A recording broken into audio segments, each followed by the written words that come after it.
and just go around it and continue down the median of an interstate alignment.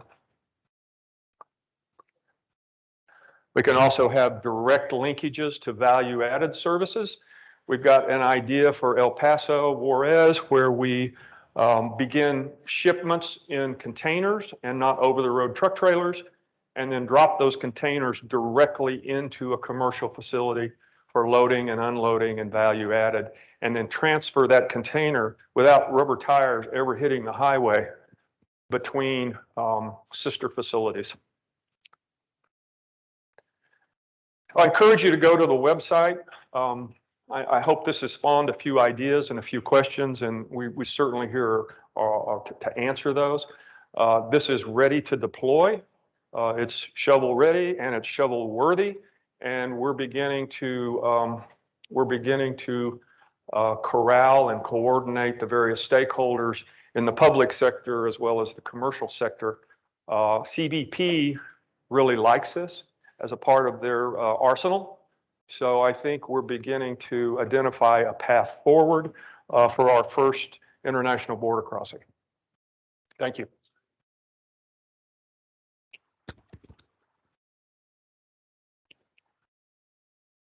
Thank you, Stephen. In addition to the slick graphics, I really appreciate the ingenuity that's behind this of taking something that I remember a real version of something I saw in Disney World, right, which was their people mover, and moved it to a 21st century application that's sorely needed. You said that, because the company that is doing our operations and control system is a company out of Orlando, Florida, called Burkett Engineering, and they're working with a partner in the UK that Jesse, I think, mentioned this morning, Force Engineering. They do all the control systems for Disney and Universal Studios. They're going to be creating the control system for our freight shuttle. As long as it's not the Space Mountain ride. Right. Super, thank you. Our last panelist, but certainly not the least, and I know that sounds banal, but is Alejandro Wanda. He's a partner at Holland and Knight in Mexico City. I think unique among the legal profession. He's an engineer and a lawyer. That sounds like a double curse to this political scientist, but with respect to your academic achievements. But he uses this background to bring a broad set of advice to his clients, which include private banking, municipal financing, municipal finance, as well as state finance. He leads Holland Knight's banking practice and banking and finance practice with foreign companies, Mexican companies, financial institutions. He's engaged in domestic transactions, cross-border financing, project finance, asset-backed finance, future flow securitizations, aircraft, and transportation. So here's your first deal that we might have to get you to work on. Lastly, he's been working on advising Mexican financial intermediaries and public rating agencies on infrastructure matters, municipal restructurings, and other kinds of transactions of that nature.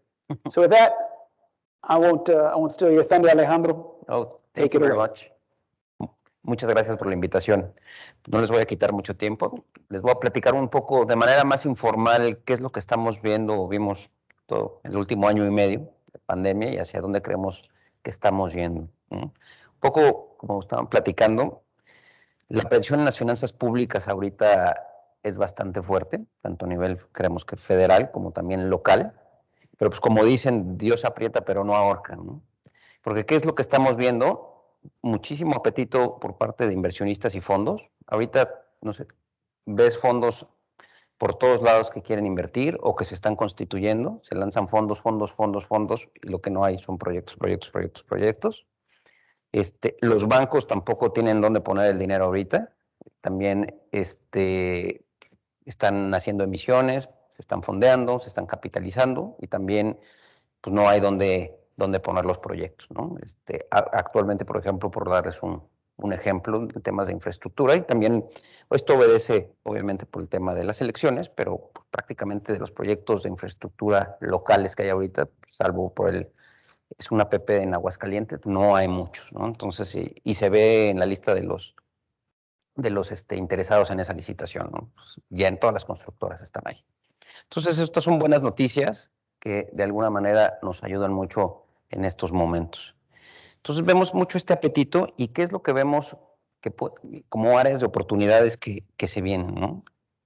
A nivel federal, pues paquetes carreteros, ya vemos que los fondos están muy familiarizados con esto, bursatilizaciones de carreteras. A nivel de carreteras locales, vimos cómo, por ejemplo, Chihuahua, con su red estatal de carreteras, se ha financiado y refinanciado y refinanciado, y esto los ha ayudado mucho, sobre todo para manejar las presiones de financiamiento, donde a través de una estructura legal y financiera se le da un crédito al Estado, y la fuente de pago, que es fundamental porque no hay quien le entre, a menos que sea a corto plazo, en lugar de que sean participaciones federales, que ya están ahí prácticamente comprometidas, se tienen remanentes de los pagos de los bonos que se tienen con las carreteras, ¿no? Bastante ingenioso, y dejando tranquilos los bancos y realizando los pagos bastante sostenidos. Estos son algunos de los ejemplos que a nivel de transportación y modelaje financiero pues se pueden hacer de recursos, aunado a la infraestructura que ya se tiene, ¿no?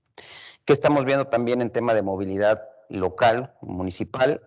Vemos sustitución de parque vehicular, y no solo eso, no nada más se quedan ahí, sino a un replanteamiento como BRTs, de tal forma que se hace mucho más eficiente.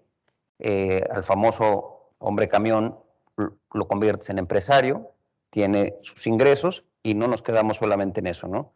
También hay una reconfiguración del parque vehicular, incluyendo ahora gas natural y dando una viabilidad también ambiental que mejora muchísimo la calidad del aire en la urbe. Entonces, eso lo estamos viendo también, los bancos están muy interesados, hay muchos fondos extranjeros, incluso, que tienen un mandato ambiental muy, muy, muy fuerte, y que nos ha tocado representar para ver cómo pueden apoyar en esta reconfiguración sobre todo, ¿no?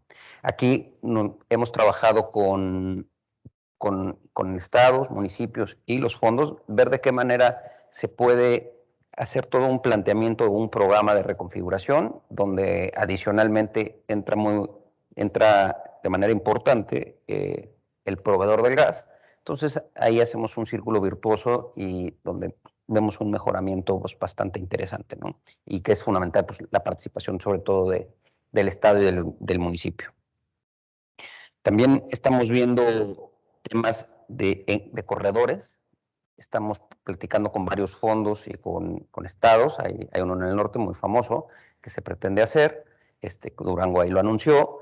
Y vemos cómo en tema de puertos también hay una necesidad importante, pero estamos viendo un interés muy, muy fuerte de muchos inversionistas en temas de puertos.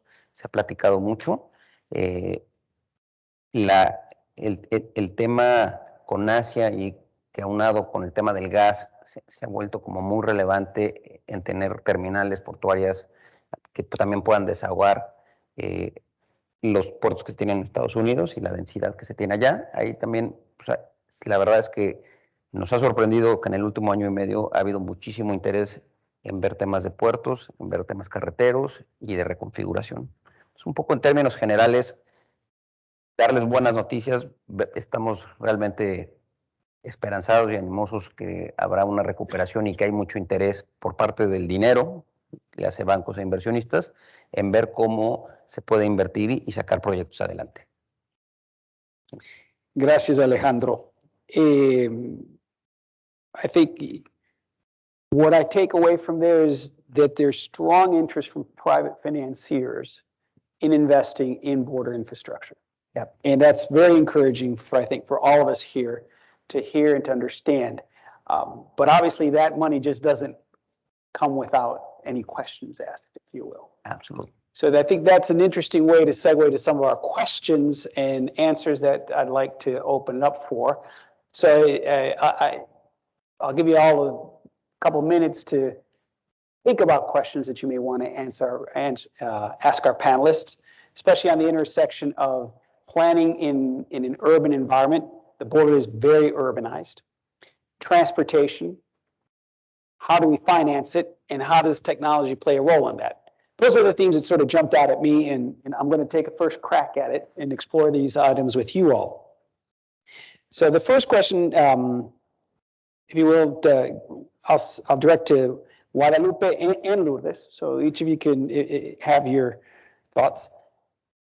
In your presentation, you all talked about urban planning and some of its environmental benefits, but I'd like to delve a little deeper about how you think urban planning is necessary to work with climate change, both from a mitigation point of view as well as an adaptation, and how our cities need to be prepared. So I don't know, I'll leave it for you two to whoever raises their hand first, or I pick. Okay. Thank you. Thank you. Well, bueno, es el impacto que el desarrollo urbano tiene en la crisis climática es enorme. Somos un mundo, a nivel global, somos un mundo urbano ya. Más del 50% de la población vive en ciudades. Lo que hagamos en las ciudades va a impactar directamente en cambio climático.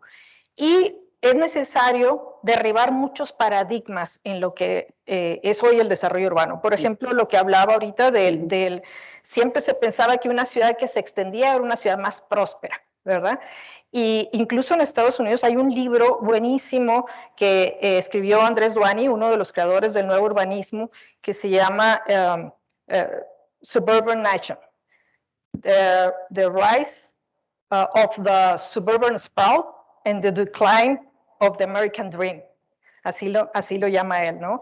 Entonces, el derribar este mito de que extenderse es lo mejor, solamente lo vamos a poder hacer mediante planeación urbana y poner restricciones a esa expansión urbana. Y eso solamente lo logras con instrumentos de planeación que sean normativos y con otros instrumentos de gestión de suelo que alienten la densificación y desalienten la expansión. Eso de manera, digamos, orgánica, con las fuerzas del mercado, no se va a dar porque no somos capaces de ver eso y porque prevalece ahorita el interés privado sobre el interés público. Entonces, la planeación urbana ahí juega un papel importantísimo en poder tener esa visión de futuro de la ciudad, de tal manera que podamos hacer mejorías en la movilidad más sustentable, que como veíamos implica la mayor parte de los gases de efecto invernadero, en incorporar la infraestructura verde en nuestras ciudades. En Hermosillo, que tenemos el manual, tuvimos que hacer, después del manual, una norma técnica de infraestructura verde que hoy obliga a toda intervención urbanística a aplicar la infraestructura verde. Pero adivinen que somos la única ciudad en México que lo tiene. No existe otra, ¿no? Es un juego entre el garrote y la zanahoria, ¿no? No solamente es convencerte, sino a veces hay que también obligarte. Entonces, yo creo que para no invertir más tiempo en esto, son muchísimas las implicaciones. Gracias, Guadalupe. ¿Algunas perspectivas, Lourdes? Gracias. Siguiendo en esa misma línea de pensamiento, justamente el que contemos con los análisis, con los diagnósticos de cómo estamos, dónde estamos y en qué condiciones, como el análisis de vulnerabilidad social que les compartía, podemos enfocarnos y apuntar a estrategias específicas de política pública. Esos temas, esas áreas de vulnerabilidad social son precisamente donde se encuentra la población más vulnerable para enfrentar contingencias, no solo la pandemia, sino las contingencias relacionadas con el cambio climático. Sabemos mayores precipitaciones, mayores inundaciones, y si estamos en ciudades que no cuentan con infraestructura pluvial, como es el caso de Juárez, pues es mayor el impacto, ¿no? Las olas de calor, las ondas de calor, las temperaturas extremas se van a concentrar más. Si a través de los diagnósticos y la planeación ubicamos estas zonas vulnerables y dirigimos estrategias, por ejemplo, en espacios públicos, una cosa muy específica, espacios públicos, no nos vayamos más allá. El espacio público, específicamente el parque, impacta en lo ambiental, en lo social, en lo cultural y en lo económico. Mitiga las olas de calor, y si a esos espacios públicos le metemos infraestructura verde, se sea, estaríamos dando un batazo, ¿no? Y aquí, no para que quiera yo enganchar, pero nada más retomando eso que tiene NADB en su página que comentábamos en la mañana, que a mí me encanta, ese eslogan, ese tema que tienen, invirtiendo en personas e infraestructura. No personas o infraestructura, personas e infraestructura. Y justamente a través de la planeación podemos dirigir esos esfuerzos a invertir en personas e infraestructura. Gracias.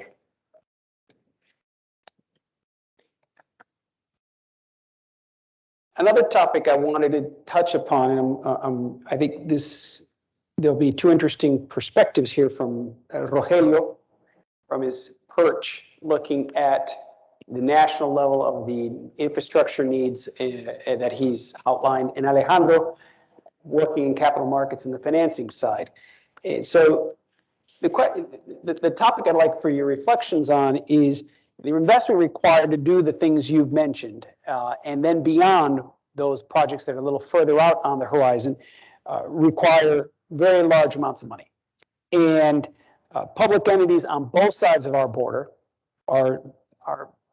have limited financing capacities. The public sector can't finance it all. So beyond public traditional financing, what other arrangements are you thinking as possible or on the horizon for the financing this investment? And then from your knowledge, Alejandro, what would investors be looking for in order to actually take that money into these projects and help make them happen? And I see this is our show, so I'll advertise. We can help at NADB. So go ahead. Bueno, dada la contingencia presupuestal que todos conocemos, que enfrentamos después de la pandemia, en el Gobierno de México lo que hemos planteado son los esquemas de concesiones a través de las propuestas no solicitadas. Una forma de APPs totalmente autofinanciable, es decir, sin la dependencia de recursos fiscales. Por un lado, las propuestas no solicitadas pues son de proyectos meramente autofinanciables, pero también hemos incursionado con la actualización de las concesiones ya existentes. Le hemos llamado desdoblamientos carreteros. Es decir, a partir de una concesión ya existente y que tiene un plazo remanente de entre 10, 15 años, se amplía la concesión y en lugar de que la contraprestación líquida se devuelva a la Hacienda Federal, se localiza en cierta carga constructiva que hace el círculo virtuoso de que el proyecto vuelva a ser autofinanciable, o bien que alivie alguna de las necesidades que tenemos en la región sur-sureste del país y que esto a su vez coadyuve a la productividad general del país, a la competitividad. Son montos, como mencionas, muy altos de inversión, son una transferencia de riesgo muy alta la que conllevan estos proyectos. Tratamos de derribar barreras de mercado naturales que se generan, porque bueno, son grupos muy altos los que participan, son grupos con un, digamos, cierto poder de mercado por el nivel de complejidad que conllevan estas ingenierías y el nivel de riesgo que se asume. Pero bueno, lo que tratamos nosotros es desde luego pues dar transversalidad a las políticas de transparencia, de observancia pública, de gobernanza, a fin de que se pueda tener una mayor eficiencia. Pero sobre todo el tema de las concesiones, los paquetes el paquete de inversión que fue anunciado por el señor presidente, tanto el 5 de octubre año pasado, como el 30 de noviembre, pues son proyectos que no comprometen recurso fiscal, son una alternativa a la obra pública tradicional y son proyectos que detonan una suma alrededor de 250,000 millones de pesos. Esos son proyectos de largo aliento, además de que estamos promoviendo también las propias concesiones estatales. Apalancarnos a través de la concesión, dada la restringencia presupuestal que enfrentamos. Gracias, Rogelio. La perspectiva de los mercados financieros. Lo que siempre buscan los inversionistas, los bancos, es la fuente de repago, ¿no? Entonces, ahorita algo que platicaron, creo que muy interesante, y además lo estamos viendo, esta estrategia un poco, citar un ejemplo con Pemex, donde los inversionistas están dispuestos a dar un financiamiento en montos muy altos, pero a lo mejor no necesariamente todo en un proyecto en específico que va a ser autofinanciable, que va a tener un ingreso propio, sino tomar, por ejemplo, un concesionario carretero, ahorita se me ocurre, que ya tiene una concesión que se le va a prolongar y de esa manera ya tienes un flujo determinado como un remanente y de alguna manera el inversionista o el banco se va a sentir muy cómodo en que parte de ese flujo se pueda destinar para el repago en cierta medida del nuevo proyecto, en lo que el proyecto nuevo se echa a andar, hay a lo mejor algún tipo de fluctuación y no necesariamente todo se lo aventamos al tema de, oye, ¿sabes qué? Pues ¿cómo le hacemos? Pues te extiendo el plazo de la concesión, ¿no? Entonces tener acceso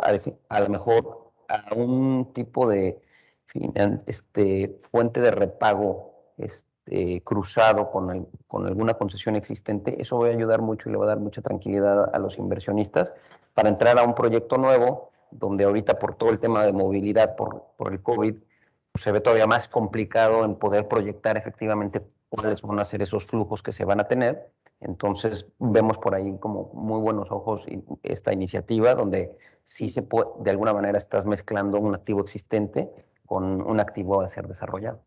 Gracias, Alejandro. Y quisiera desarrollar este tema y luego ask Steve to comment on what he needs.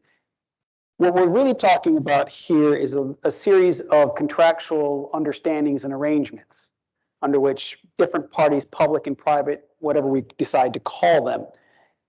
Are there certain characteristics of those arrangements that are longer lasting, that work more effectively in your experience? Sí, lo que hemos visto, por ejemplo, a nivel estatal, da mucha tranquilidad el tema y el marco regulatorio de las APPs, regido bajo la ley estatal y la ley de disciplina financiera.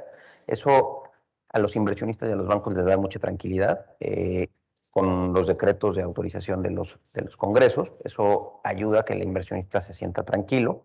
A nivel federal es otro análisis. La realidad es que el gobierno federal es un gran pagador. Lo vemos en los mercados, lo vemos cuando sale Pemex, lo vemos cuando sale el gobierno federal. O sea, eso no ha cambiado a pesar de que se diga lo que se diga. Entonces, el riesgo federal, los mercados se sienten bastante cómodos. A nivel estatal se tienen afortunadamente todos estos acuerdos, marco regulatorio que permite que se tenga esta certeza que buscan los inversionistas de tal forma que se sientan tranquilos en invertir, ¿no? Gracias, Alejandro. So, Steve, I'm going to ask, we have time for a public question, but one that I wanted to ask your perspective is someone who's trying to launch a venture that has a huge public infrastructure and a public good characteristic to it. What are you looking for? What are your investors looking for to make that transaction happen? Well, I think it was said a moment ago, investors look for a return. They look for a balance of risk and reward. And every once in a while, you have a disruptive technology, a transformational technology that comes along and really changes the economics. So intermodal freight, whether it's domestic or international, has advanced through very small incremental changes over the decades. Freight shuttle promises to be a paradigm shift, a different way of looking at intermodal cargo with a different funding source. And when we began this process, we thought this could be an economic benefit to shippers.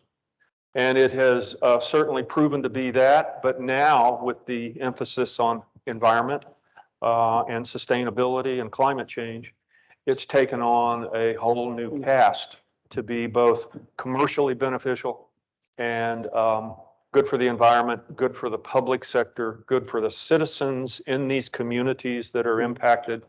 So I think we're looking for a grand slam home run if you get the baseball analogy.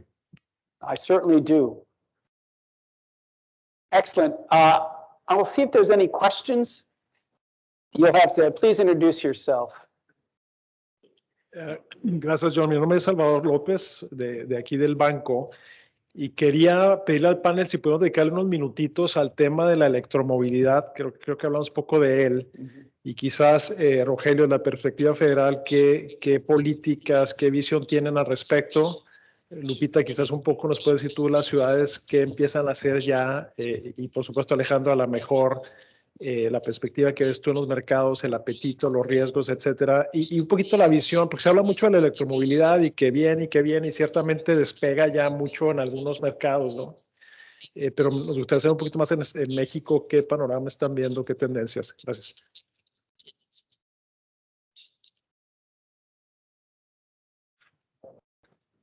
¿Quién? Porfa. Bueno, es todo un tema. Obviamente la electromovilidad no se está moviendo en México con la misma rapidez con la que se está moviendo en Estados Unidos o en Europa inclusive. Sin embargo, yo sí veo una tendencia creciente a eso. Lo veo sumamente positivo si alimentamos esos vehículos eléctricos con tecnología, con energía limpia. Eso es número uno. Dos, indudablemente se reducen las emisiones si ya no dependemos de combustibles fósiles. Y creo que sobre todo en el aspecto de transporte público es a lo que debemos de, digamos, de emigrar. Sin embargo, y alguien puede no estar de acuerdo conmigo, no le veo una gran ventaja fuera de las emisiones de CO2 sobre si vamos a seguir basando nuestra movilidad en el automóvil individual. El consumo de espacio, las congestiones van a ser las mismas si el vehículo es eléctrico o si es a gasolina. Incluso si es autónomo, pueden ser más, porque se van a dar los casos en los que yo llego a un lugar con mi carro autónomo, no encuentro estacionamiento y le pido que se dé unas vueltas mientras yo me desocupo. Entonces, a lo mejor va a haber, ahora, si ahorita hay un carro por persona, después va a haber carros, 1.4 carros, a lo mejor carros circulando por persona. Entonces, también donde sí veo una gran perspectiva es en la electromovilidad en las bicicletas. Realmente es una opción que sí compite con el automóvil como un medio de transporte. En lo particular, el 80% de los viajes que yo hago en Hermosillo, que es una ciudad más cálida que San Antonio, son en bicicleta electroasistida. Yo ya desde que tengo mi bicicleta electroasistida no quiero saber nada de mi automóvil. Entonces, ahí veo yo también una gran ventaja y un gran futuro, ¿no? Y ni se diga esto que les mostraba, que es el sistema de recolección de basura por medio de la app y bicicletas electroasistidas, también puede ser un futuro para la entrega de cargas dentro de la ciudad. El ahorro en espacio, en emisiones, etcétera, es tremendo. Yo creo que las empresas de entrega debían de estar ya volteando a ver eso. Gracias, Rogelio. Atendiendo lo que comenta Guadalupe, tenemos dos proyectos muy importantes de electromovilidad en BRTs para incluso incentivar el menor uso del automóvil. Son proyectos que se federalizan, son proyectos, por ejemplo, Chalco-Santa Marta y Chalco-Tláhuac, que confluyen, donde confluyen los dos estados, el Estado de México y la Ciudad de México. Son proyectos que estamos apoyando en la Secretaría, que estamos lanzando como parte de las concesiones, en los que se pretende que la propia demanda pague tanto el autobús eléctrico, digamos, el tipo Metrobús, pero como de forma meramente eléctrica, que pague tanto la adquisición, la catenaria y la operación y el mantenimiento. Pero desde luego lo estamos apoyando y para ya no recurrir al combustible fósil que conlleva el Metrobús tradicional.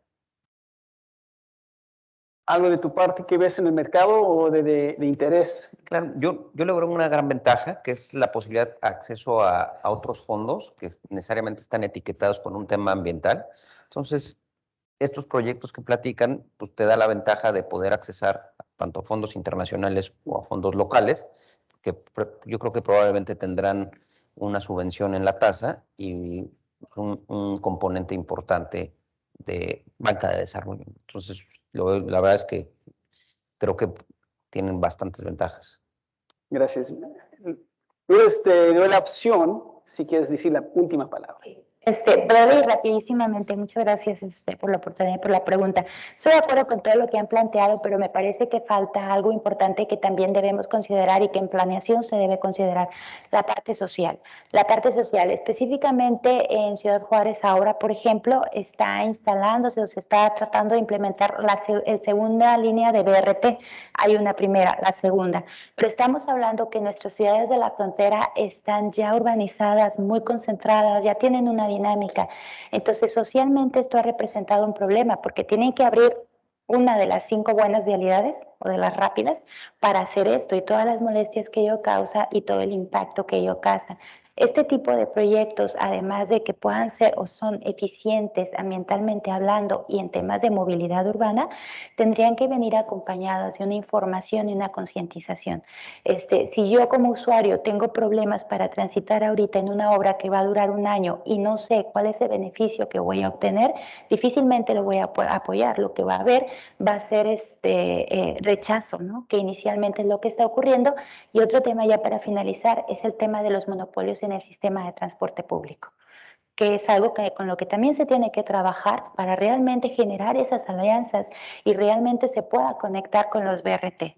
Mientras no trabajes en esos temas, pues este tipo de proyectos que son muy loables y que pueden ser sumamente exitosos, van a estar tropezando. Gracias. Gracias, licenciados, licenciadas. Gracias por su participación. Thank you very much, everybody. Ladies and gentlemen, turn it over to you, Jesse. Thank you. Let's give our panelists a round of applause.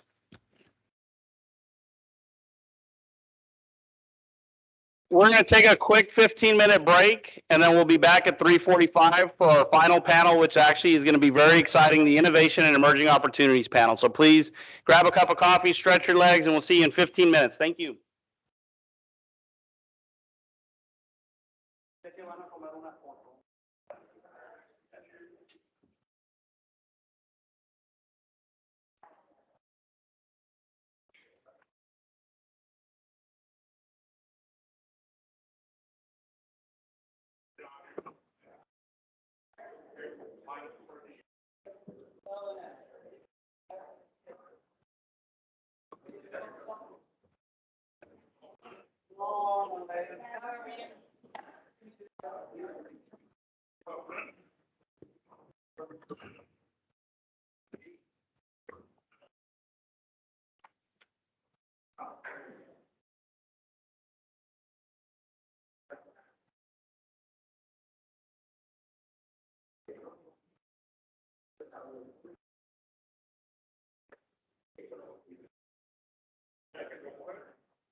If you can please take your seats, we're going to start to commence the final panel for the day.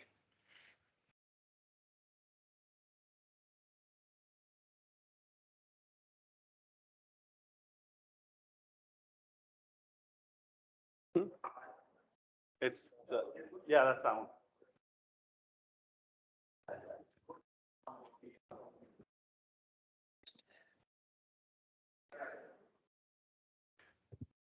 Well, welcome to panel 4. This is the final panel for the day. I hope we have enough caffeine and coffee in everybody. This is the Innovation and Emerging Opportunities panel. It's an extremely, I think it's going to be an extremely interesting panel. I'll introduce the moderator, who will then introduce the panelists.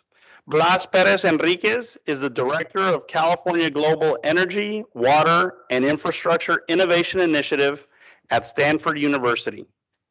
Blas founded and serves as the director of the initiative that's sponsored by the Bill Lane Center for the American West and Precourt Institute for Energy.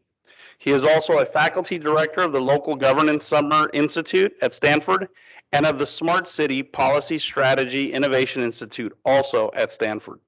He's a distinguished visiting professor at the School of Engineering and Sciences in Monterrey, Nuevo León, and has served as a senior visiting research fellow at the London School of Economics. Blas, I'll turn it over to you. Thank you very much for joining us. Thank you very much. Thank you, Calixto. Thank you to the managing team at NADB for the invitation to moderate this panel. As we all know, sustainability depends on creative individuals and organizations developing innovative solutions that will support a safe, resilient, and clean economy along the border and in North America in general. We know that we need innovation not only for technological advance, but also on policy and regulation, as well as new business models and the new area of social innovation. As we transition to a new clean economy, there are several ongoing transformational processes. It's 4 Ds. One is the decarbonization of the global economy, transformation of our energy, transport, urban, and electric energy systems, focusing on electrification of the economy. And we have these new semantics of climate smart and sustainable development, focusing on our attention on how we're going to reduce emissions through carbon management, setting goals for net zero emissions in all of the sectors of the economy, achieving carbon neutrality, as well as even negative emissions. All of these across the economy. The other D is digitization for data-driven decision-making and to support smart management and planning for resource efficiency and sustainability. All of these supported by emerging technologies such as 5G, blockchain, the cloud, or as part of a digital transformation process that will use big data and smart systems, Internet of Things for industry, blockchain, etc. All of these, again, to improve productivity, efficiency, while reducing carbon and co-pollutant emissions for the health of our planet and our communities. The other D is decentralized clean solutions. Decentralized energy resources that will be integrating clean energy, storage, and other components of a clean, smart grid to power conventional sectors, but as we heard before, as well as the growing electric mobility sector. Another example is decentralized wastewater recycling facilities and resource recovery systems. Finally, we need to support a just, equitable transition. So the 4th D is democratize clean systems.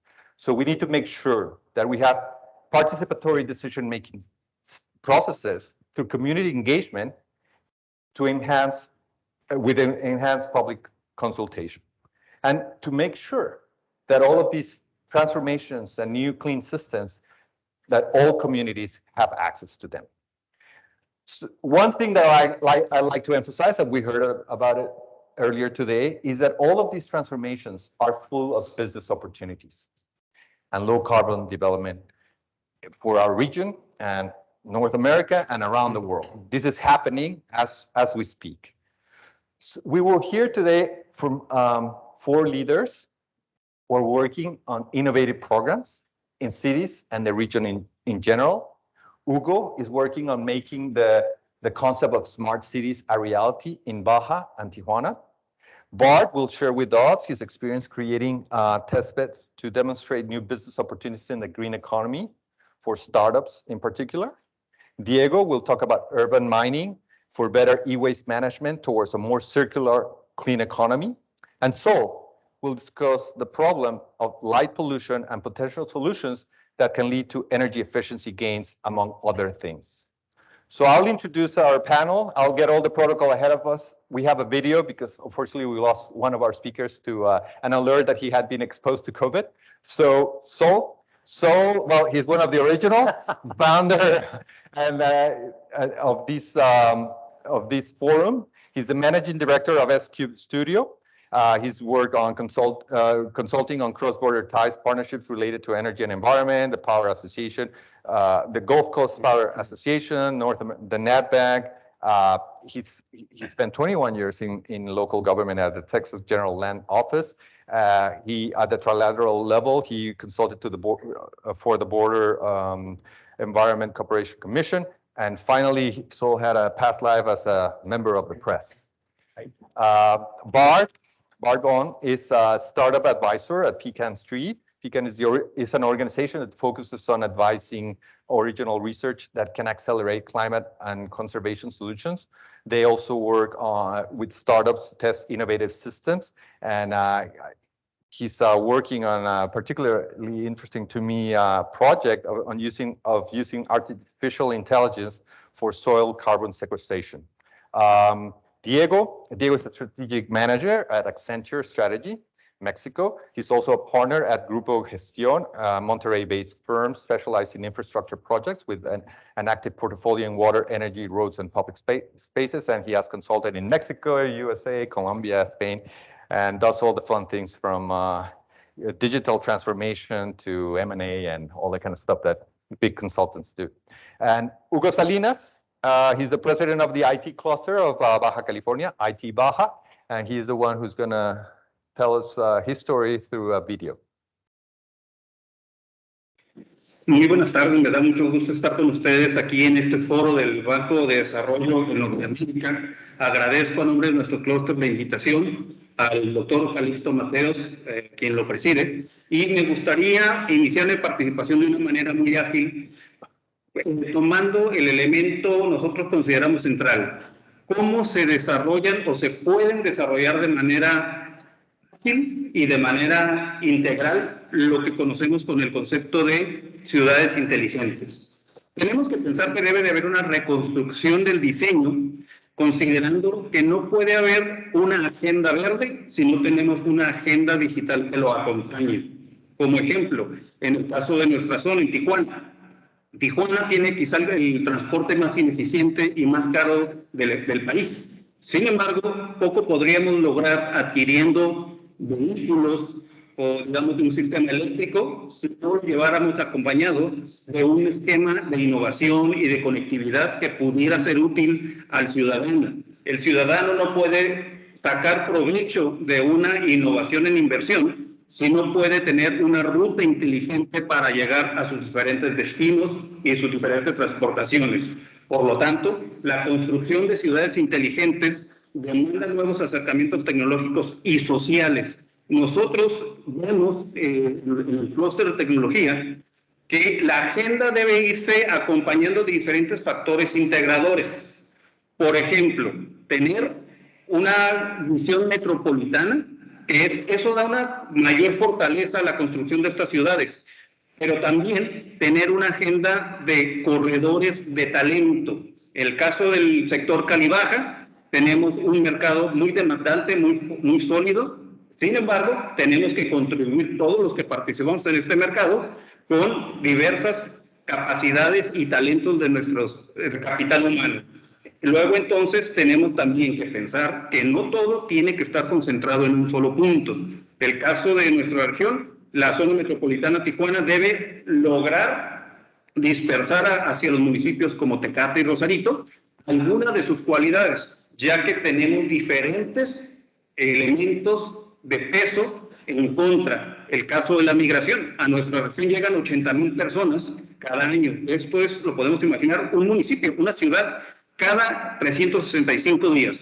Luego, entonces, tenemos que rescatar ese talento, ponerlo en el trabajo, en la agenda de las diferentes empresas y promoverlo junto con la transformación digital en el gobierno. No podemos darle al ciudadano la esperanza de que tenga un mayor desarrollo si la agenda digital de gobierno lo mantiene en el rezago, porque los servicios no son ágiles, porque no son económicos, porque no son eficaces, porque no está a la medida de las necesidades, no solo del ciudadano, sino del entorno. Luego, entonces, tenemos que pensar que en la instrumentación de un corredor de talento, debe de ser una norma en la visión de las ciudades inteligentes. Nosotros hemos visto que teniendo diferentes elementos de apoyo, las distancias se acortan. Nosotros pensamos en corredores, por ejemplo, como Jalisco, Baja California, California. Ya existen diferentes esfuerzos. Ahí tenemos empresas sólidas, tenemos gente que tiene la capacidad y, como repito, las distancias ya no son una justificación para pensar que hay una restricción para poder trabajar esta parte, ¿no? Luego, entonces, nosotros estamos también considerando que el trabajo que hacen los diferentes entes deben de ir integrados en una visión de territorio, de inclusión y de inclusión digital. ¿Cómo podemos lograr esto? Desarrollar modelos en donde podamos, con grandes datos, establecer un rediseño de la construcción, del desarrollo de vivienda, de los elementos de trabajo, de industria. ¿Por qué? Porque cuando tienes un elemento como es el caso de la gran migración, está realmente atendiendo a la necesidad urgente que ya pasó el tiempo en el que pudo llegar planeando su desarrollo. Entonces ya tras escuelas que no te dan el servicio, ya tienes servicios públicos que están rezagados, por lo tanto, a la construcción de una agenda verde y o azul, también tenemos que pensar en diseñar esquemas de tecnología, Internet de las cosas, para la eficiencia de los recursos. Nosotros vemos que las ciudades que vienen como Tijuana, como algunas otras similares en el país, obviamente vienen a un sistema vertical de vivienda, por ejemplo. Pero ¿qué tenemos que lograr ahí? Obviamente tenemos que lograr entregar recursos como gobierno, pero nosotros en la agenda de innovación tenemos que pensar que desde el inicio ya tenemos que trabajar, por decir algo, medidores digitales de telemetría.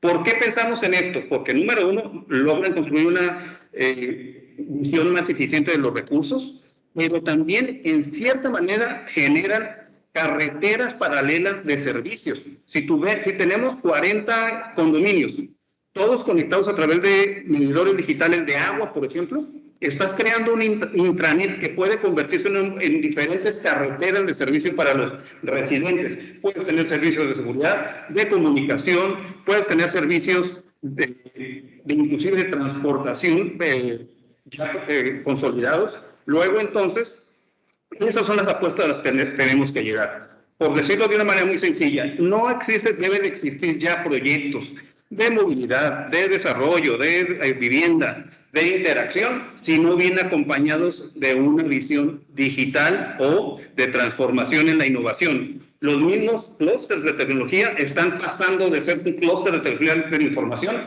a convertirse en centros de innovación, porque debemos lograr una integración total del talento, que se puede dar en la academia, que se puede en la casa, se puede en las empresas, junto con la agenda de la Internet de las cosas y lo que tiene que ver con ello en la vida de todos los ciudadanos. Considero que esa es la agenda que debemos de trabajar, ya tener de la mano esa nueva ruta y esos nuevos servicios considerados en cualquier proyecto que se quiera desarrollar o presentar. Creo que ese es el reto y estamos seguros que existen grandes actores como es el banco, como son los gobiernos, como son las empresas, los diferentes talentos para llegar a esto. Muchas gracias por su espacio y los felicito de nuevo. Very good. So, Bart, Hugo mentioned a lot of concepts, and you guys are working on test beds to demonstrate the potential of all of these opportunities. Do you want to share your? Yeah, there's some slides. If we can pull them up, if not, we can just talk to them. My name is Bart Bond. I'm with Pecan Street. My title says Startup Advisor, which I like because it lets me wear jeans to events as my official wardrobe. Since you run around in tech startup land versus having to get dressed up. So here's some slides on Pecan Street. Kind of the founding story of Pecan Street. It's a 12-year-old nonprofit based in Austin, Texas. It was conceived of in partnership between the University of Texas, the City of Austin, and then funded by the Department of Energy. At the time, the city was funding the university's startup incubator. They're seeing lots of smart grid, smart city type technologies coming through. A lot of the stuff you just heard mentioned. And the city wanted to encourage more of this. But when they sat down to create policies and regulations and incentives, there wasn't data to base those incentives and those conclusions on. And so that's where Pecan Street came from. It's to create a test bed of data that policymakers and researchers around the world can use as a data set to recommend and analyze different solutions to climate change. And over time, we focused on energy consumption, residential, gas and water in the residential area, some transportation. And as we think bigger picture, we're looking at how do we also begin to improve the environment instead of just reducing the damage. And that's where the soil carbon sequestration challenge comes in as well as one of the biggest levers. So when I talk about our legacy, our longest running program is instrumenting residential homes to understand how they use electricity as part of a way to make them more efficient and reduce overall load. And so what we've done over the last 10 years, gone out and instrument over 1,000 homes with in the control panel, electrical panel. And what that does is sends information back to our laboratory in Austin. And today, actually the 1 billion number is pretty low. It's probably closer to 4 billion data points come in today, each day, on how residents in those homes use electricity. That's a huge number. It's become an incredibly rich data set that can be used by lots of different constituents. We put out that data set to over 2,000 researchers around the world that take it and continue forward in their academic or public policy research. The next slide kind of give you, this is kind of, if you're in a room with a bunch of engineers and data nerds, this is kind of where it gets super sexy and fun. There's just an example of a house. Across the top, if you look at a house and how it uses energy on a 1 hour basis, you get some sense that, you know, nighttime there's some, probably AC or heat running, daytime it's kind of low, then everyone comes home from work and it goes back up. That kind of fits all our intuition. What we're able to do is get, you know, very, very granular level on how that energy is being used, to what appliance, to what circuit. And once you can do that, you can start seeing some, you know, pretty interesting patterns. And this is just at 1 minute level. Most of our homes now are at 1 second level. So we're getting incredibly granular data. On here, just to give you some intuition, on the left side, you can see the orange bars up and down. It's a house in Texas in summertime, which means our air conditioning is going full speed every 30 minutes, even in the middle of the night, trying to keep the house cool.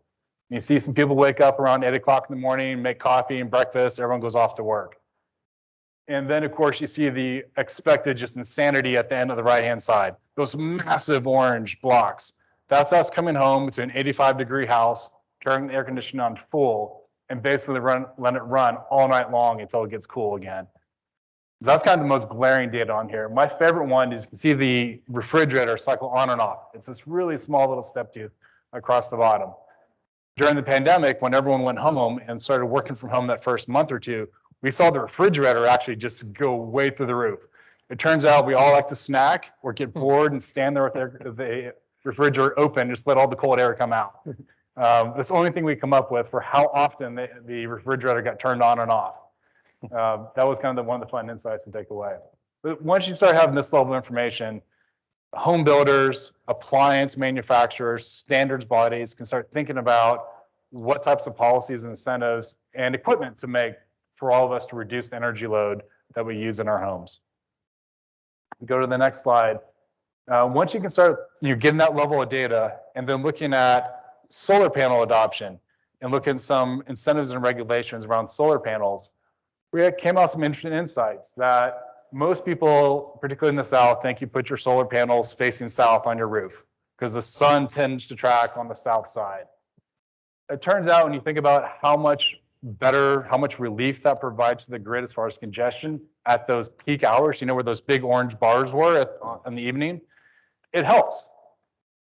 But we were able to provide actual provable data that if you have them both on the west side and south side, it's better, but even west is better than that. And it's because of the timing. Think about, you know, middle of the afternoon, no one's there using that power. But if you can real time, when those orange bars pop up and everyone comes home, let alone plugging in EV vehicles, if you can actually pick up the south facing, or the west facing sun on your PV, it has so much more impact. And so that's what that level of data provides from an end-to-end policy perspective. I just want to give that one example amongst all the different types of policies and recommendations we've seen come out. So with that, I'll pause and kind of hand it back over to the group. Great. So you want to follow up?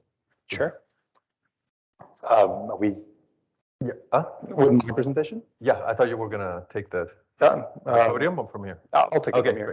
great. So if we can jump to my presentation, please.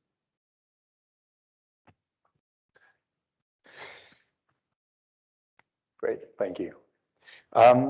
Sustainability strategy is increasingly becoming a necessity for corporations, big and small, due to changes in perspectives around the world. As Benjamin Torres mentioned earlier today, sustainability strategy is not only the right thing to do, but also generates value for companies that deploy these strategies.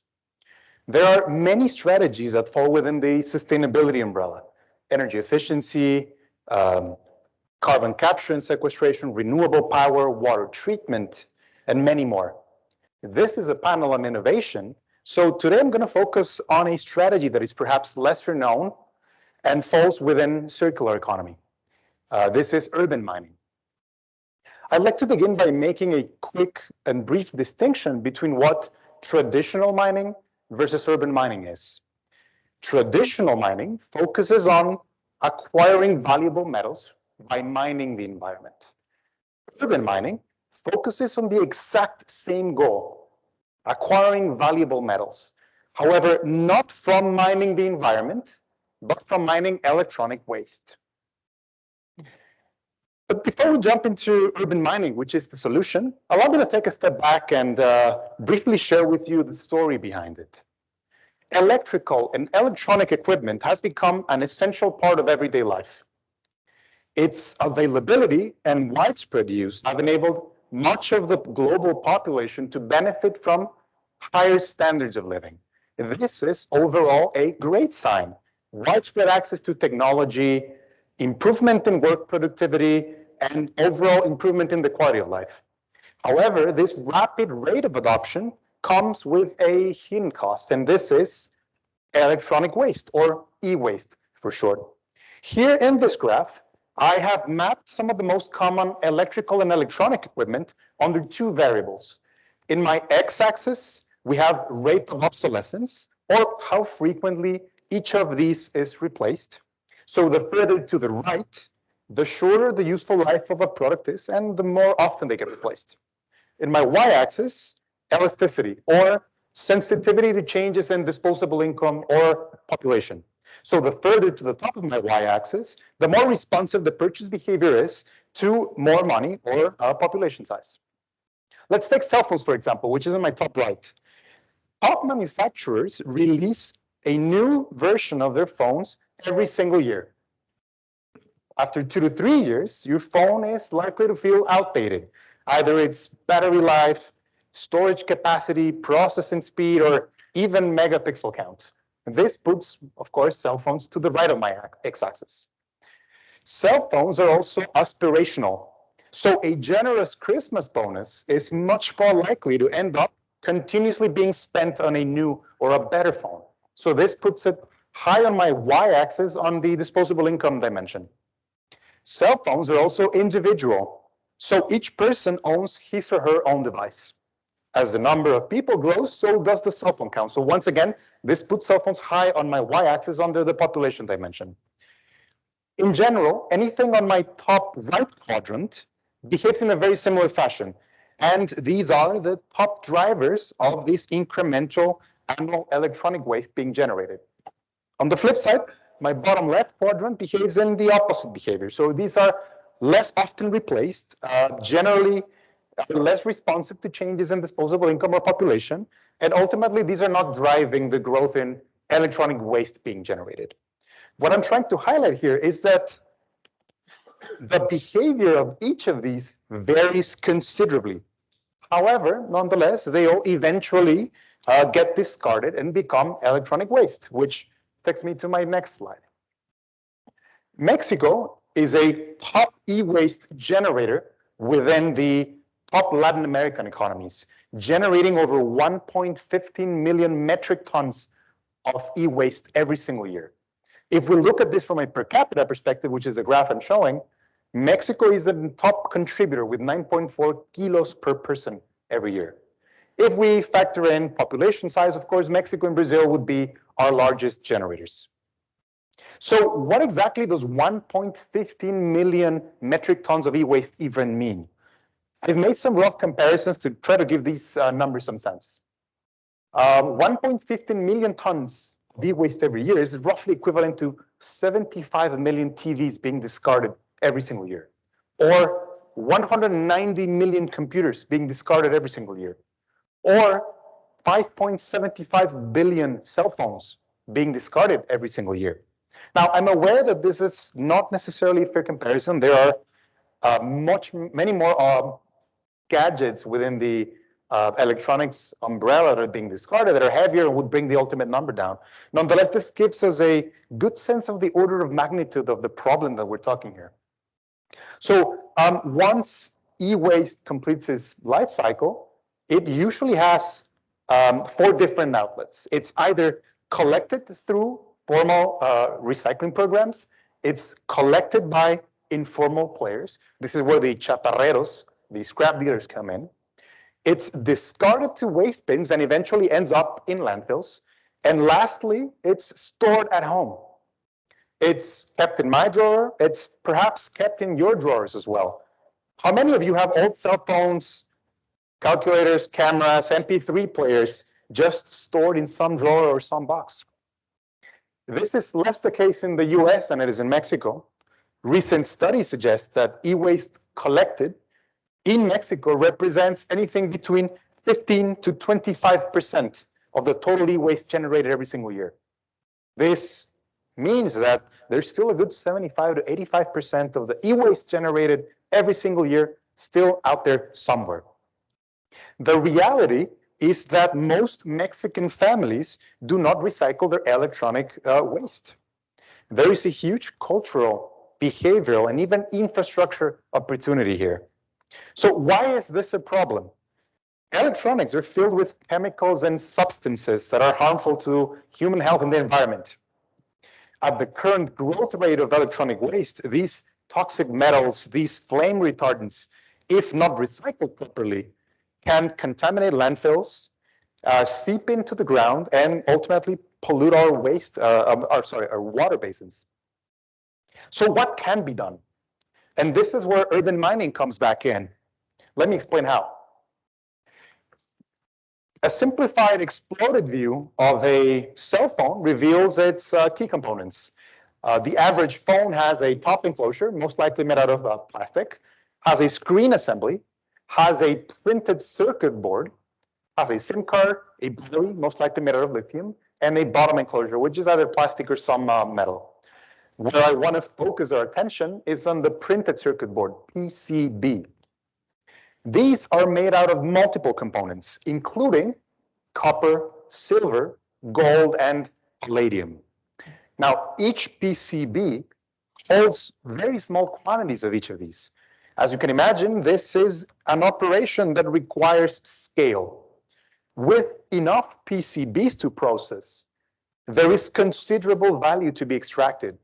Moreover, most of the smart electronic equipment that's out there has a printed circuit board. Now, how then can urban mining help address this increasing rate of electronic waste? Here I have depicted a high-level value chain of such an operation. It all begins with acquiring e-waste. Once e-waste is acquired, it must be transported to a collection yard, which is step number 2. At the collection yard, step number 3, it must be dismantled and separated into its main components. Some pieces may be ready to be sold as is, for example, copper wiring. There may be other pieces that are discarded as waste and must be treated accordingly. For example, lithium batteries would definitely fall in this category. And lastly, there are other pieces that require further treatment to extract value. This is where the printed circuit boards come back in. So printed circuit boards then are transported to a secondary facility for further refinement. And this is where step 5 happens, where they must be crushed, pulverized, and chemically refined to separate the valuable metals. These valuable metals then are sold either domestically or internationally as refined gold, refined silver, refined palladium. There are players through the value chain in Mexico. According to Semarnat, there are 153 registered recycling companies in Mexico. The northern border has 28% of such companies. The state of Baja alone has 20% of these companies. But as we saw 2 slides earlier, this only accounts for 15 to 25% of the total e-waste being generated. So what needs to happen? There are 2 big challenges I would like to highlight. Number one, there is no reliable data on where, how much, and what kind of e-waste is out there. Number 2, even if we knew all of this information, e-waste is scattered and requires a major effort to be collected in meaningful quantities. Urban mining addresses the problem, however, not the root cause. So I would like to conclude with an open question. How can we make governments, electronic manufacturers, and electronic retailers be held accountable for the e-waste to fully close the circularity loop and ensure and promote a circular economy? Thank you. Thank you, Diego. So you bring to the table another of these new environmental problems, and so perhaps you can share the new solutions that you're working on. I'm happy to. You know, one thing that I'm very proud of in the 25 years of the Border Energy Forum is that we have often been among the first to highlight new trends, new issues, new technologies. And I hope maybe we can continue a little bit on that path today. First of all, I want to thank the NADB for the opportunity to continue to work with you as we hit the 25th year of the BEF. And I also want to thank you for letting me bring my new interest in night sky advocacy to our agenda. And I'm sure when you look at that picture, you must think, why is he going to talk about astronomy? You know, what does that have to do with energy? But I assure you it's not at all that. I'm a little bit embarrassed to tell you this next part because after listening to the speakers in our last session talk about urban density and urban sprawl, I have to admit that the reason I learned about this is because I became a participant in urban sprawl. About 6 years ago, we moved to the country outside of Austin. And I was amazed at the view of the night sky that just hadn't been possible in Northwest Austin. I was just smitten by it. In the short time, within about 2 years, the number of houses in the area grew so much that that night sky view began to diminish. And while I'm not an astronomer, I'm not an astronomy buff, I don't have a telescope, an astronomy buff in a nearby neighborhood, an older established neighborhood, said that he had to take his telescope now further out into the Texas Hill Country, that the view of the sky just wasn't good enough for telescopes anymore in Driftwood, Texas. So I became involved in night sky advocacy. And as this urban sprawl, explosive growth of the Texas Hill Country, the area between Austin and San Antonio continues, we're losing, there's a continuous dimming of the night sky view. And I began to learn not only that this disrupts the view of the sky, but it has major impact on birds and other wildlife, plants, and humans. There's a podcast called Starving for Darkness, which comes out weekly, which is too much to keep up with. But they always ask their speakers to talk a little bit about how they really began to appreciate the beauty of the night sky. And for me, it came during the Texas blackout last February. In my community, our electric service comes from an electric co-op, not an investor-owned utility, and they were able to establish rolling blackouts. So we didn't have 120 hours without power, as so many of my friends inside the Austin city limits did. But we had rolling blackouts, and during one of those, at about 5 at 5 a.m. one morning, my dog woke me up to take her outside for a walk. And we walked outside and everything was out. It was total winter dark.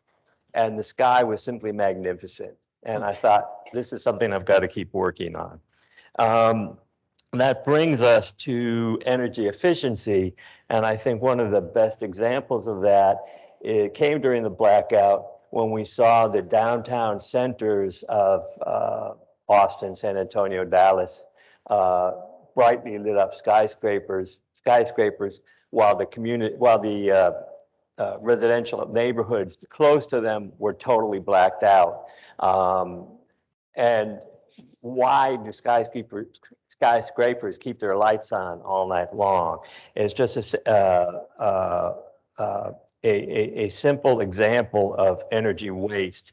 The International Dark Sky Association has calculated that 13% of the average home's residential lighting goes for outdoor lighting. It'd be interesting to see what Pecan Street finds out about that.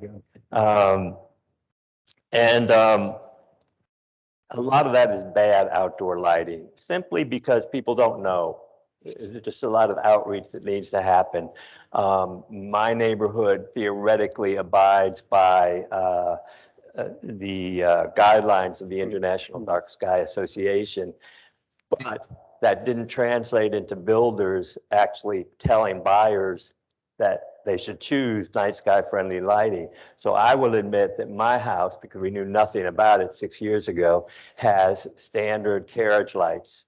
My solution is that I simply don't ever turn on my outdoor lights until I someday change them. But I've also found, why would I need them? You know, I think there's this idea that you have to have your lights blazing, that it somehow protects against the dangers of the night sky or the bad people coming. I will admit that one time I did turn on the porch light when my dog again got skunked in the backyard and I had to clean her up. But that's the only time, I promise. So about 35% of light is wasted by in this type of spraying out, improper I guess I will say thoughtless use of light. I think as cities grew, we simply had the idea that we had to light up the night. There's actually a term for that. It's called artificial light at night. And there's an acronym, as with any area, it's ALAN. That translates not only into energy waste, but of course, energy waste translates into impact on climate change. So, and I'm just going to mention that some research is going on that major urban lighting, the taking away of natural light during the night has some impact on chemical processes that can clean certain chemicals from urban air pollution. If you can put up the next slide, please. A lot of this is simply common sense. The IDA worked with the Illuminating Engineering Society to come up with 5 basic principles. And that is that all light should have a clear purpose. You determine if you need to have a light on. When you leave the house, do you have to turn a porch light on so that you can see your way home at night? Or are you simply putting it on because of habit? You consider how that light will impact the area, including wildlife and the environment. Many animals are nocturnal. They're affected by artificial light. The classic example is sea turtles, that when baby sea turtles are hatched, they use starlight to navigate to the ocean. In resort areas, they get confused by the lights from the resort hotels and they navigate away from the sea and die. So this is not simply lighting issues, it's affecting nature. The light should be directed only to where it's needed. I have neighbors that have spotlights aimed at the sky. I'm not quite sure what they're thinking that's going to do. All outdoor lighting should be shielded and aimed and covered. Use low light levels. One of my colleagues on the local, we call it Hays County Friends of the Night Sky, also didn't want to invest in changing the light fixtures on their house, but they invested in IDA approved low wattage bulbs, and again, use them only when they're necessary. The light can be controlled rather than keeping lights on all night long as my neighbors do, and I am going to talk to them one of these days. Use controls such as timers or dimmers. That's really, motion sensors are much more effective if you're worried about intruders. And I should mention that glare from improperly used outdoor lighting simply gives shadows for bad guys to hide in. So you're not really accomplishing what you want to. And the color of light does matter too. So use warmer colors on the spectrum. Stay away from blue light in night outdoor lighting.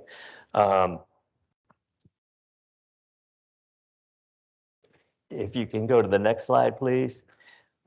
Observatories played an important part in bringing a lot of this to our attention, and the University of Texas's McDonald Observatory in the Big Bend area has been playing a central role in protecting against light pollution in the Big Bend, including working with oil and gas operators in the Permian Basin. And they've encouraged these oil and gas operators, instead of using legacy techniques, to use shielded light, controlled light, and they find it gives better working environment for their staff. It gives cost savings to the budget, and they're getting a lot of good feedback on it. But we've also developed what prompted the idea of talking about this at the Border Environmental Forum. They're also working to create the Greater Big Bend International Dark Sky Reserve, and I think it's an impressive achievement, making great progress. The cities of Presidio and Alpine, I know these are relatively small, well, they are small West Texas communities, but the fact that they're engaging in better lighting ordinances, better lighting statutes, their city councils recently approved lighting ordinances that meet IDA requirements. 4 counties in that area, including Presidio County, have approved the improved lighting standards. And so this is well on its way, and the staff at McDonald has been in talks with both park staff and government officials on the Mexican side of the border, as you can see in the area, about extending this into Mexico. It's not a terribly populated area, but it certainly would like to participate in this dark sky reserve. And I think something that attracts my attention as these cities move to improve their lighting, that it would be a great opportunity for bank financing. There are a lot of cross-border implications. I know some of the South Texas members of the Texas chapter of IDA have been in touch with people in Tamaulipas about working together on the dark sky. There's a wonderful dark sky photographer in Monterey who tweets by the handle Astro Colors. I highly recommend his photography. But most specifically, Mexico's National Observatory is in Baja California, in San Pedro Martir. And it's an interesting saga that I think is a good analogy for the whole urban sprawl spread of light pollution throughout the world. 4 out of 5 people in the United States no longer live within sight of a truly dark sky. 3 in 5 people in Europe have that same situation. I haven't seen a statistic for Mexico. But as I looked into the San Pedro Martir and the UNAM astronomy department in Ensenada, they have participated in IDA. Last year, the IDA International Conference was supposed to be in San Antonio. And Fernando Avila Castro from UNAM, from the astronomy department, did a presentation that's now on YouTube. So I started looking a little bit into the history of the National Observatory, and I think I find this fascinating. The first one was on the balcony of Chapultepec Castle in 1878. And perhaps everyone knows this already, but it's new to me. It then moved to Tacubaya, and then to the western outskirts of the city. And what is now Observatorio on the metro was actually the Observatorio, or close by that metro stop. In the middle of the 20th century, it moved out to Puebla, and then in 1967 to Baja, where we see dark skies continuing and good protection, both in Ensenada and in the Valle de Guadalupe. So with that, thank you, Sol. Stop Very, talking. very interesting.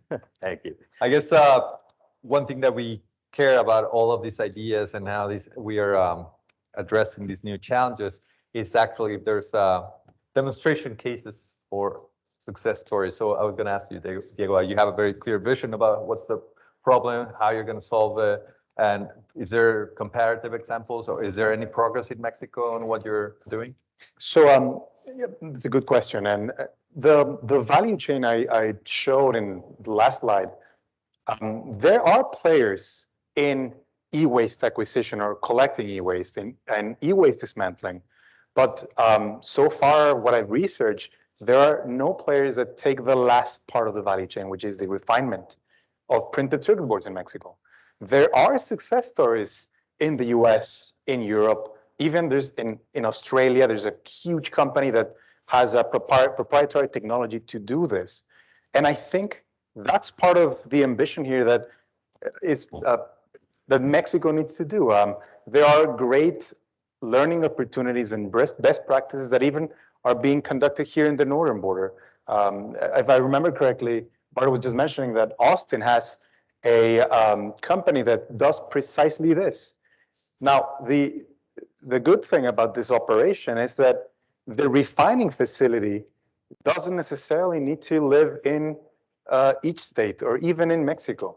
I'm unfamiliar with exporting PCBs, the regulations behind it. But some of the smaller plants for PCB refinement have a capacity of 1 ton of PCBs per day. Some of the larger plants that I've seen have a capacity of more than 10 tons of PCB per day. So if we can integrate this value chain, not only in the north of Mexico, but internationally, leveraging what's already being done in the US for best practices, I think there is a big opportunity to have a positive impact on the environment and do something that's valuable. Because as it was mentioned in some of the previous panels, this is an operation that is self-sustainable. It was asked by one of these gentlemen whether the financial benefits versus the social benefits. This is an operation that can clearly become profitable on its own without even counting the environmental, the health, and the social benefits that are substantial. Great. Well, as we all probably know, recently at the Olympics, the medals were actually produced out of e-waste from cell phones. So yeah, that's educating the world that this is possible. I actually would like to add a comment there. So when I was posing the question on the e-waste is distributed, right? And part of the challenge is how can we make people in a country like Mexico, in which there is no real culture behind recycling electronics or recycling in general. So there are different alternatives to try to get the people involved in such an activity. Some people may be more responsive to cash incentives. Some other people or companies may be more responsive to environmental incentives in whichever form they may come. But there's another part of the population that might be incentivized by emotional triggers. And the medals of the Olympics is a perfect example of such a case. In Tokyo 2020, all of the medals were made out of recycled gold, silver, and bronze from electronic waste. And that was a great way to get everyone involved behind an inclusive action. And thank you for bringing it up. It's a great example. Well, the history of environmental policy is full of examples of how emotional connection actually, pushes forward all these policies and objectives. But I don't know if you see any startup opportunities on what Sol is doing, but maybe you can tell us about some of the success stories out of your test beds. And yeah, first of all, I love it. I've been out to McDonald's many times. It's beautiful and the impact is significant. And your neighbor in Driftwood, if he's old school, they're probably just signaling aliens. That old neighborhood is fantastic out there.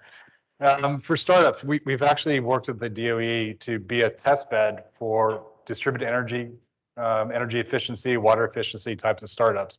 Because when you have that data set, most entrepreneurs don't have access to a data set like that. So when they're developing their products and technologies, it's really hard for them to do real world experiments without actually making their devices, and that's really expensive, and talking to someone to put it on their home, and that's really hard to do.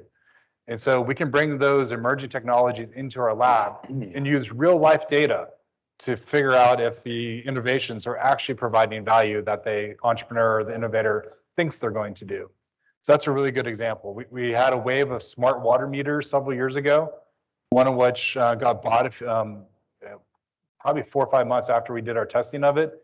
Another one took our testing letter and walked over to a foundation that wrote them a check to invest in the business so they could install their water meters in a new subdivision in California to reduce water consumption.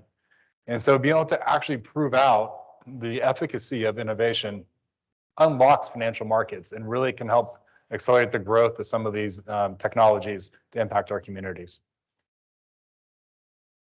So, I mean, I think you're addressing a new problem. It needs a lot of education and, translating. Education and outreach, definitely. I mean, the world is now facing, we get all these UN reports, all this scientific knowledge and certainties about what we need to do, and we're not acting. So this is a whole new issue. So how do you think about it? Community engagement and I can think of certainly education and outreach is a huge problem.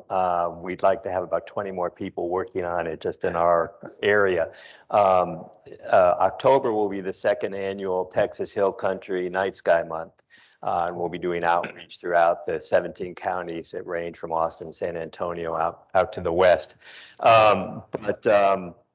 One thing that pops to mind are looking for the big opportunities like Sul Ross State University in Alpine converted all of its lighting over time to night sky friendly lighting, except for one athletic field because they found the cost was too high.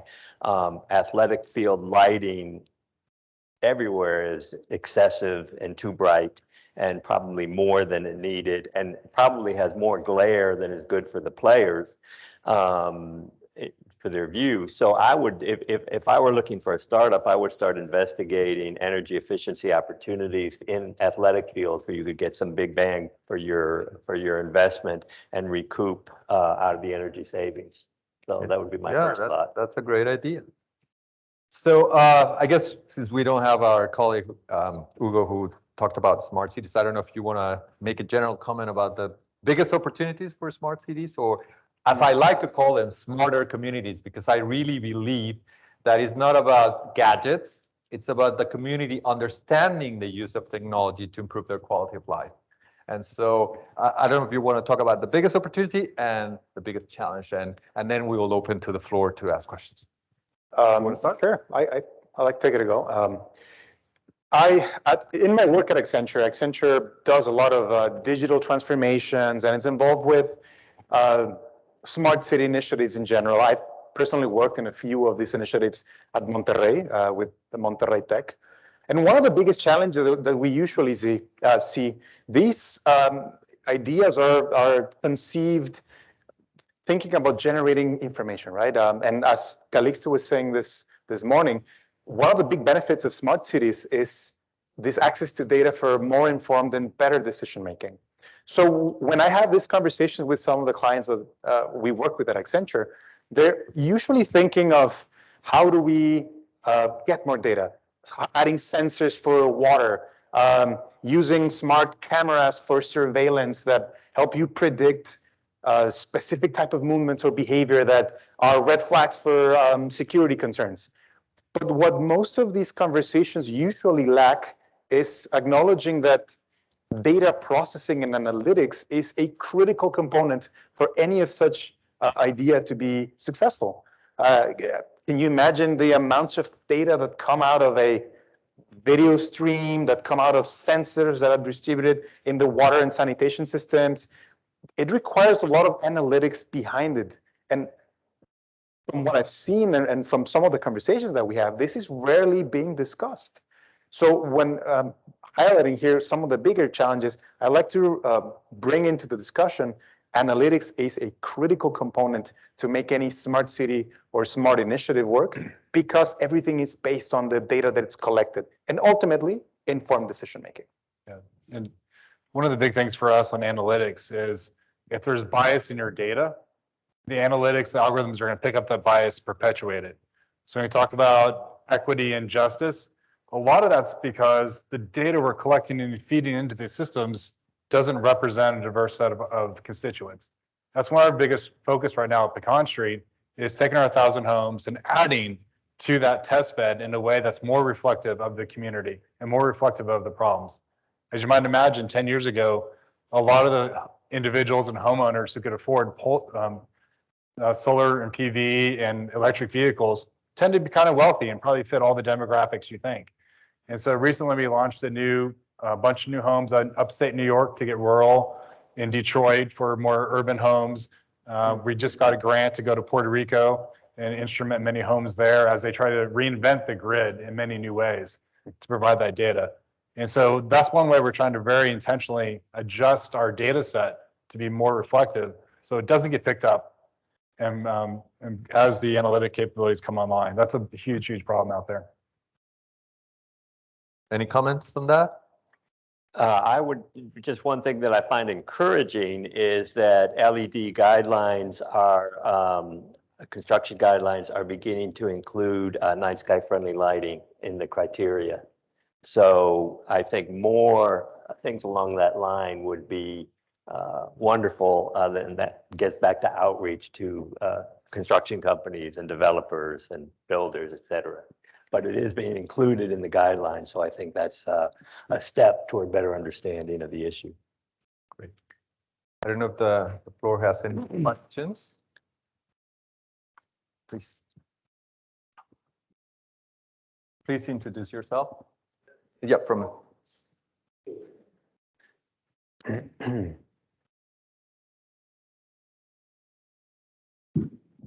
Buenas tardes a todos. Soy su servidor Jorge René Guajardo, vicepresidente en México de la Cámara de la Industria de la Vivienda, y estoy aquí invitado por Calixto y su equipo de gentes que mucho agradezco.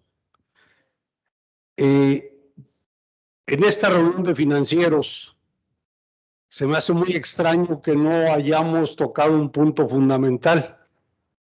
Lo verde también es negocio. Y no hemos hablado de la posibilidad de la venta de bonos de carbono.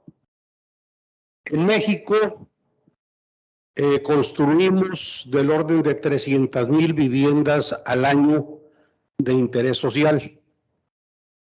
Viviendas del orden de 600, 800 mil pesos, que estaremos hablando de $40,000, $50,000. Y en ellas, la normatividad de las dos entidades financieras más importantes de vivienda, como es el Infonavit y el Fobiste, estas viviendas tenemos que instalarles ecotecnologías que son aislamiento térmico en los techos, focos ahorradores LED, calentadores de agua de alta eficiencia que eliminan el consumo de gas, equipos ahorradores para el consumo del agua potable, y todo esto finalmente es el ahorro en el consumo de energía. Todavía no hemos llegado, y ahí es donde yo creo que las entidades financieras que hoy están aquí reunidas pudiéramos encontrar el cómo hacer las cosas, el ganar, en donde toda esa generación, o mejor dicho, todo ese ahorro de energía, nosotros estimamos que una vivienda de ese tipo en condiciones de operación genera al año 1 tonelada de dióxido de carbono. Con estos ahorros, con las ecotecnologías que se obligan a instalar, nosotros estimamos un ahorro del 50%. Entonces, ahí hay 150,000 toneladas de dióxido de carbono esperando quien las compre. Y eso, esperando quien las compre, pudiéramos sumarlas a la posibilidad de buscar un financiamiento para incentivar mayor instalación de ecotecnologías en las viviendas. Entonces, es un ganar-ganar que queda abierta la opción. Ya hay algunos proyectos muy interesantes en México con una empresa alemana que ha financiado a través de Sociedad Hipotecaria Federal recursos para el ahorro de energía, inclusive generar un consumo cero de energía en la vivienda. Creo que esto nos puede permitir pensar en que una vertiente de financiamiento tanto de Bandán como de otras instituciones pudieran orientarse a hacer alianzas, y los desarrolladores de vivienda de México estamos ávidos de ello, para hacer alianzas de financiamiento en donde el verde, insisto, también sea negocio. Muchas gracias. Bueno, si me lo permiten, porque es mi tema de investigación, México ya cuenta con un piloto de un mercado de emisiones. Estamos hablando de datos y hay que establecer las líneas base para poder hacer ese diferencial entre lo que se ahorra, se reduce. Entonces, viene todo un armado, mucho, por ejemplo, lo que ve BART, que es el MRV, el monitoreo, reporte y verificación de esas emisiones. Entonces, se requiere sí una colaboración de crear la infraestructura para ese MRV, establecer bases de datos para líneas, ¿no?, de base y para la medición, y que haya ese diferencial, y que el piloto que existe de el Mexico ETS funcione, porque se lanzó, pero no ha habido gran avance institucional por limitaciones presupuestales y algunas otras cuestiones incluso de entender este nuevo concepto de política pública a nivel del gobierno federal. Pero claro que es una gran oportunidad de financiamiento climático y yo creo que es algo que México puede aprovechar. California ha avanzado mucho en esos temas y ha logrado incluso generar con recursos que se levantan del mercado un fondo de inversión climática que lleva invertidos ya más de 13,000 millones de dólares en la transformación de toda la infraestructura de la que estamos hablando.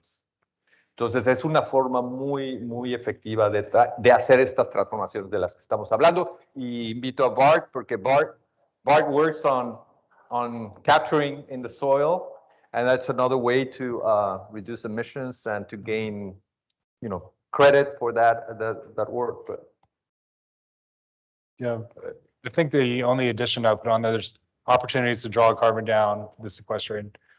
We are working on soil carbon sequestration to help increase the use of carbon offset markets to make it much cheaper and easier for farmers and agricultural folks to make money by sequestering. One of the biggest challenges to participating in the carbon markets is what's known as additionality. Would this carbon be reduced or sequestered anyways?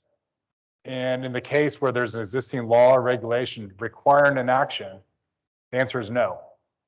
And so in some ways, that's really challenging to get around for a progressive community and progressive government when they're encouraging these types of very beneficial investments.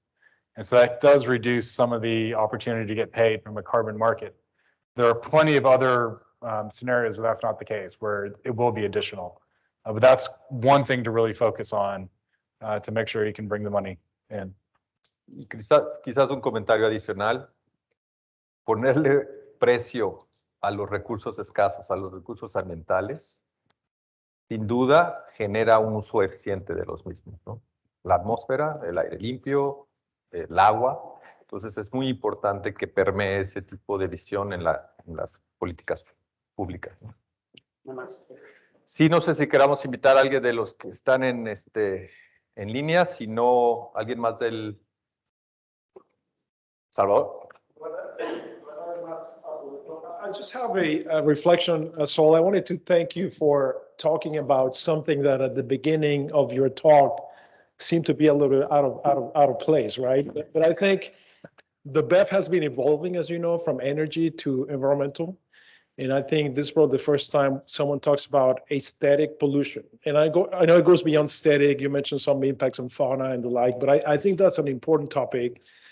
And hopefully next year we'll be talking about noise pollution and visual pollution. I think that that is a real problem in Mexico City for sure, and other places that sometimes it's not really seen, right? No one seems to be thinking about it. The regulation may not be there, and so forth. So I think that it's good that you brought that up.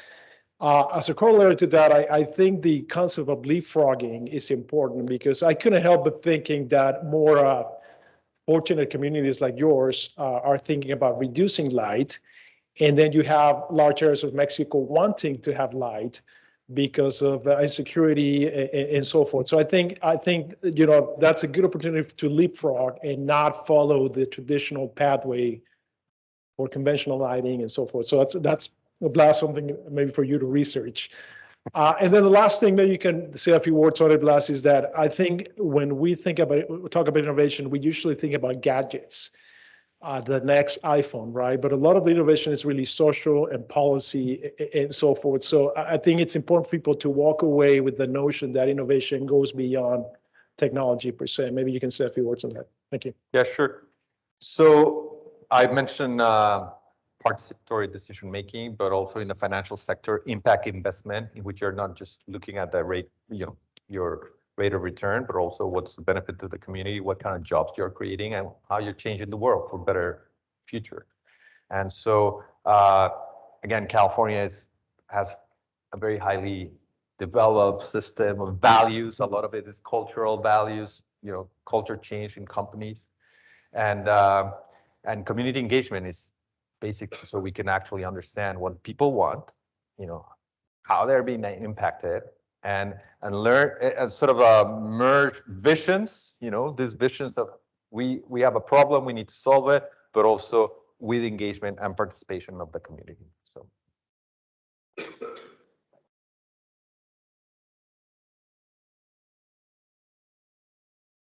Sí.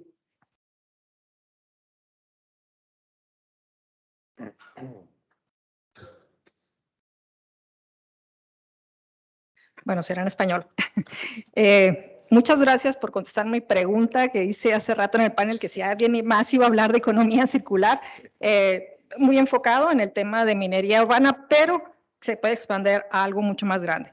Aquí, más que una pregunta, voy a hacer una invitación para NADB.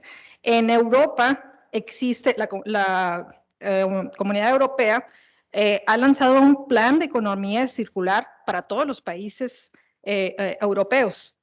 ¿Por qué no lo hacemos al menos para el norte de América y que sea NADB al menos en la zona fronteriza y después puede unirse a otras entidades para hacerlo en Norteamérica? La verdad es que Europa nos lleva años luz en el tema de economía circular, y algo muy importante, ahora que se hizo la pasada evaluación del panel intergubernamental sobre el cambio climático, se vio que solamente con energías nunca vamos a alcanzar la meta del Acuerdo de París. La partecita esa que nos falta para hacerlo, y si es que todo va bien, es precisamente la economía circular. Está medidísimo, es un porcentaje importante. Entonces, pero no lo vamos a lograr si lo dejamos otra vez a las fuerzas del mercado. Necesitamos que entidades como ustedes sean quienes lideren este proceso. Entonces, bueno, ahí va mi invitación, y yo creo que vamos a ver muchos que nos querremos incorporar a él. Muchas gracias y gracias por traerlo. No, y justo, gracias por la pregunta y comentario. Cuando hiciste esa pregunta abierta, en mi cabeza pensé, yo voy a tocar la puntita nada más del iceberg, porque es un tema gigante y yo voy a tener una visión muy narrow, ¿no? Muy narrow de este problema. Algo que me llama la atención es que en Estados Unidos existen programas, existen políticas, incluso de empresas que tienen presencia en México por impulsar la economía circular. Pensando, por ejemplo, en Apple, en Estados Unidos te recibe tus productos que vas a reemplazar y te da un crédito por ellos. En México no. Best Buy ofrece un programa en el que si tú compras un producto grande, un refrigerador, una tele grande, esos te lo llevan a tu casa y ofrecen llevarse el equipo que estás reemplazando libre de costo. Creo que estas son ideas excelentes que podrían muy rápidamente buscar el deployment en México, pero estoy totalmente de acuerdo contigo, debemos hacer algo al respecto. Y quizás un punto agregar, no solo en el sentido de incentivos de recuperación de recursos o de procesamiento de la basura, o que es el que las cadenas de valor ahora van a tener que ser cero emisiones, y las empresas globales no les va a importar dónde está localizada su planta, van a hacer el esfuerzo en México, en Brasil, en donde tengan que hacer, y toda la logística y toda la cadena de valor va a ser net zero, y vamos a tener que participar en eso. Qué mejor que se creen empresa, empleos alrededor de todo ese proceso. Y ya, si me permites, Calixto, un pequeño comercial que tenemos en Stanford, un programa que se llama México Economía Limpia 2050, y que estamos trabajando con tanto a nivel federal como enfocados en la zona de la frontera México-Estados Unidos. Empezamos primero con Monterrey y con el hub binacional que es Cali Baja, a trabajar en estas ideas de circularidad, de todo lo que hemos venido hablando aquí, pero hacerlo realidad, porque hay actitud emprendedora, hay capital, hay buenas universidades, está el ecosistema, y tenemos un NADB que con buenos proyectos se pueden hacer las cosas, ¿no? Entonces, porque yo siempre digo ahí con los vecinos en Baja, sé que hay una frontera y aquí está una de las regiones más innovadoras del mundo, ¿cómo podemos hacer que permeen esos beneficios mucho más, ¿no? Entonces, claro que trabajar juntos en esos temas sería muy importante. Una última pregunta, ¿sí? Ya la última, porque ya aquí Jesse... La última. Sí, rapidito, y es muy breve. Soy Adriana Zúñiga de la Universidad de Arizona. Yo estudio problemas ambientales en la frontera y estoy muy agradecida por lo de the comment on the bias and social justice in IT in the future, community engagement for the processes. I really value that. But how does that happen? It needs intention, it needs resources, it needs projects for community engagement. I do community engagement, and it's really, really hard, especially low-income communities. It's harder for them to participate. They have a lot of challenges. So I invite this aspect of justice to be taken, is not only to mention it, but taking it to the core of the initiatives for innovation. Thank you. Gracias. Thank you very much. Well, thank you very much for being here. That concludes the panel, our final panel for the day. We'll take some pictures up here. Tomorrow, the breakfast will be in this room. We begin at 8:30. And at 9 o'clock, Norman Anderson, who is the author of this book, will give his presentation. So I hope you all received a free copy of the book. And with that, thank you for being here today. So round of applause.